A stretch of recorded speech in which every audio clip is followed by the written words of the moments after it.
তোমায় দিতে হবে, জবাব তোমায় দিতে হবে।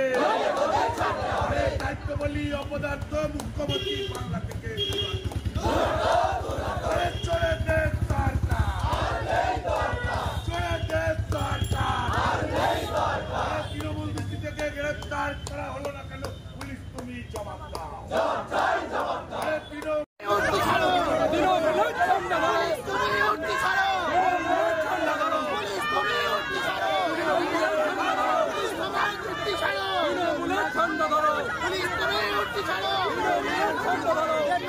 আক্রমণকারী তৃণমূলের গ্রেপ্তার করা হলো না কেন, পুলিশ তুমি জবাব দাও।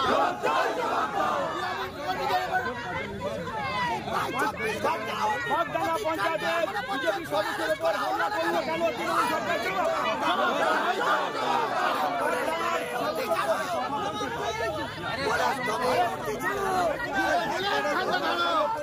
আরে কথা বলছো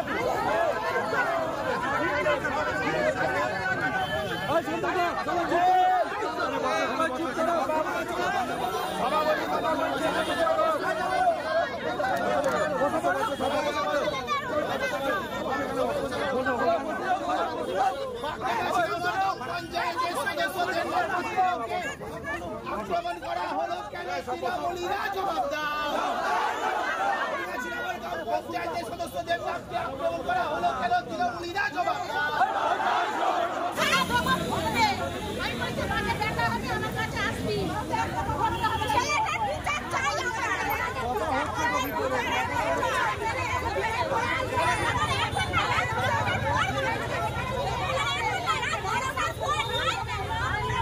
লাইটের কন্ট্রাকশনের কাজ হচ্ছিল, আমার এই 3 দিন ধরে আমি শরীর খারাপ হয়েছিল, জ্বর হয়েছিল। আমি রাত থেকে ওই জিনিসটা দেখতে যাই যে কন্ট্রাকশনটা হচ্ছে, অনেক হয়ে গিয়েছিলো 7:30টার সময় করে। এবার দেখতে গেছি ওই বিষয় নিয়ে আমাদের 3 জন বচসা করছে এসব বিষয় নিয়ে। এবার আমি নির্বাচিত যে সদস্য হয়েছি, যতদিন হয়েছি ততদিন ধরে ওরা ওরকম যেখানে সেখানে মারবো ধরবো এই করবো, অনেকবার আমাকে মারতেও গেছি। যে কোনো বিষয় নিয়ে কিছু বললেই মারবো, মেরে ফেলে দেবো। তারপর রাস্তাতে এলে ছেড় দিত, এই করবো সেই করবো, মেরে দেবো। এবার কালকে ওই বিষয় নিয়ে আমি বলছি তোরা ওরকম বলিস না, আমি তোদের কী সব অন্যায় করি। তো সব সময় যে কোনো বিষয় নিয়ে আমাকে ওরকম করি। আমি তো পাঁচু মালিক, কৌশিক মালিক আর অনিল পড়ে। আমার নাম দেবনাথ পাত্র। আমি বাগডাঙ্গা সিনেমার গ্রাম পঞ্চায়েতের 7 নম্বর বুথের সদস্য। আজকে হসপিটাল, আর তার পরিপ্রেক্ষিতে থানায় আমরা জিডি করেছি এবং এফআইআর করেছি।